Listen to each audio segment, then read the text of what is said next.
So far, I've had the opportunity to review 172 whole life or permanent life insurance policies for people reaching out for help. And because I have the obligation to help families be better with their finances, the common question I'd ask them when I'm helping them reviewing their policy is, what was their original reason for getting this policy? And the common thing, the theme that I've heard so far, or the pattern would be, they'll say things like they were told by their agents that inside their policy, they will be able to grow cash value. The second thing that I'll hear is they told them they would be able to be their own bank. And what this really means is, according to what they will tell me, they'll be their own bank in the sense that they can borrow money from their policy, tax free. They will not be paying any taxes on it. So the question I usually ask is, has anyone ever borrowed money and paid tax on the interest? So they conveniently forget to tell them that even if you take money from that policy, you will accrue fees. They conveniently forget to tell them about the fees breakdown that comes with it.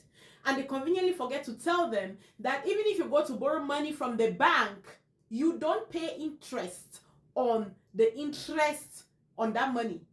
That is what's going on. So again, what is the big deal here? But the fees that comes with you taking money out of your own policy, it's your money. But the fees that comes with it, it's crazy. The third thing that I commonly hear is they were told that this is a top wealth building secret hidden from us by the wealthy. Now, I'm here to tell you that the wealthy people don't give a who's 1 cent rat on who is becoming wealthy and who is not becoming wealthy. The wealthy don't care about that because they are focusing on making wealth. And most especially, the wealthy usually are open to sharing information. So I have no clue on what this means. Top wealth building secret that has been hidden from our community by the wealthy people. No, the wealthy people don't even think about that. And then the other thing I'll hear is living benefits. Living benefits. One thing I continue to ask is, has anyone, including the agent or the client, ever read the fine prints that are associated to what is called the living benefit? I read one policy recently and they were talking about the living benefit inside the actual policy.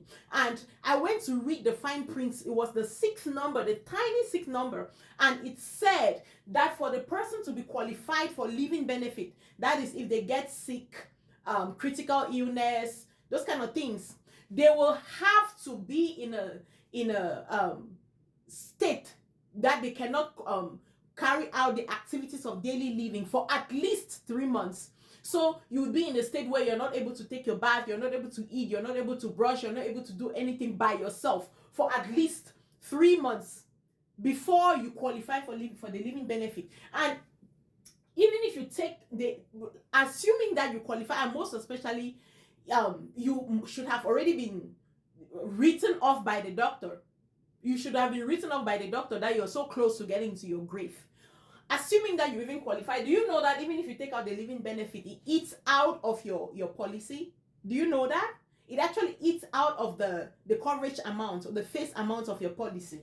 And then you would hear tax-free investment. By the way, the cash value permanent whole life, it is a life insurance. It is not an investment bucket.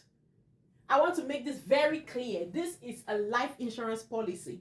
You can call the insurance companies themselves. Don't ask your agents. Call them and ask them. They'll tell you, because we call them when we are on the call with the clients, we call these people and talk to them. They tell you it's a life insurance. As a matter of fact, these agents have been prohibited from telling clients that it is tax-free investments, all of that, because it's a life insurance. And then, so they tell you about the cash value growth. So the last thing I have to say here is this cash value growth. Have you, the client, ever asked them at what rate does the cash value grow?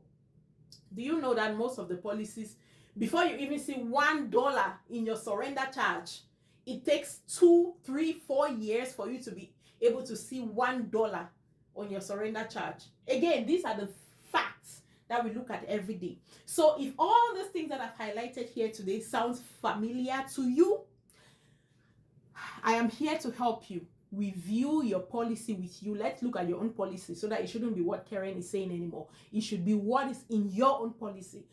Let's look at it and see if it was properly structured, because that's a common thing out here. If it was properly structured, you don't have to pay me anything. I'll help you look at your numbers to at least give you the opportunity to understand your numbers, understand what you're paying your hard-earned money for every month. Okay, so this is Coach Karen. Most people know me as your business agility, career, and AI coach. And now I am also helping everyday people like you, like me, on how to be rooted in healthy money habits that will help you save smart, invest with confidence, and build real wealth long term without stress, without confusion, and without all of the jargons. If you like what I'm saying, don't forget to like, share this with your community so that they would know. Share this with your loved ones. Share this and follow. Thank you.